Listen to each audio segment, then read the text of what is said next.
Alright, in this video we're going to look at what's known as completing the square, which is this algebraic technique that comes up from time to time when working with quadratics. And so to start, let's say I have the binomial x plus 4 and I square it.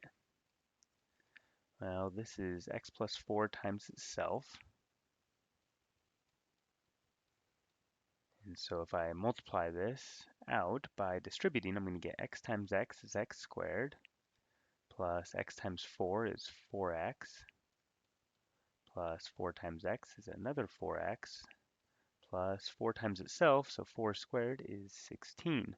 So I get this resulting trinomial, x squared plus 8x plus 16.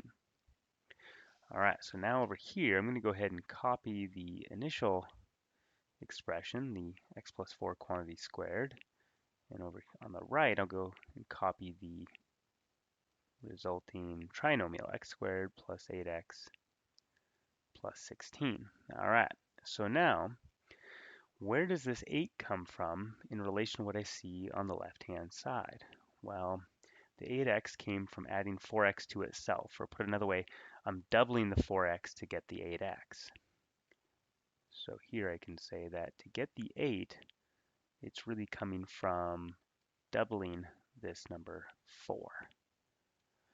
How about the 16? Well, that came from multiplying 4 by itself, or put another way, I'm squaring this number 4 to get the 16. All right, cool. So now when we go to complete the square in a problem, okay, we're actually going to be working in the opposite direction from what you see up above. We're going to start with something like x squared plus 8x, and then it's our job to figure out what we need to add here so the resulting expression is a perfect square.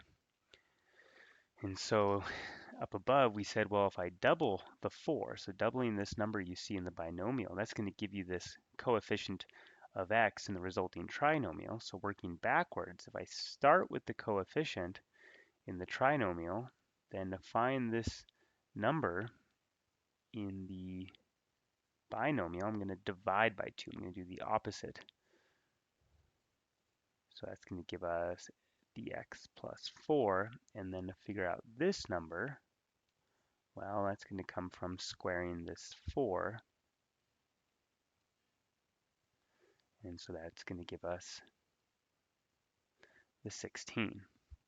All right, and so more generally, if I have, say, x squared plus some number b times x, and I want to add something on here so the resulting expression is a perfect square, well, we're just going to do exactly the same thing. Okay, we're going to take this number b, we're going to divide it by 2, and that's going to give us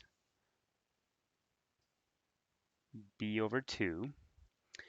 And so then, to figure out what I need to tack on here on the left, I'm going to square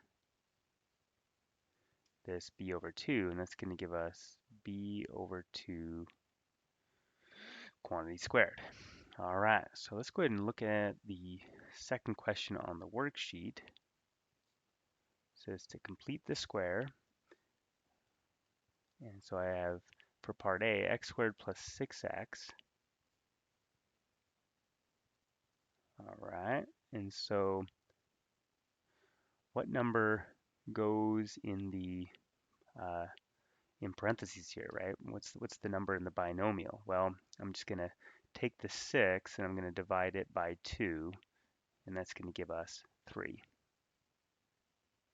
And then to figure out this number that I need to add on the left, I'm just going to take the 3 and I'm going to square it.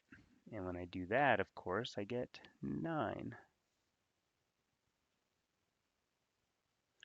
So if I add 9 here on the left, then the resulting expression is this perfect square, right? X plus 3 quantity squared. All right, and then b, pretty similar. We have x squared minus 8x. So what do I need to add on here? So I get a perfect square on the right-hand side. Well, I'll go ahead and take half of the coefficient of x in the trinomial. So half of -8 is -4. So I have x minus 4 there in parentheses. And then I'm going to go ahead and square the -4. And one thing to keep in mind here is that I'm squaring a negative, so the result is positive.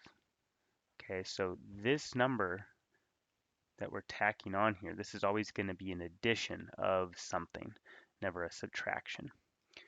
All right, well, that does it for this video. Thanks so much.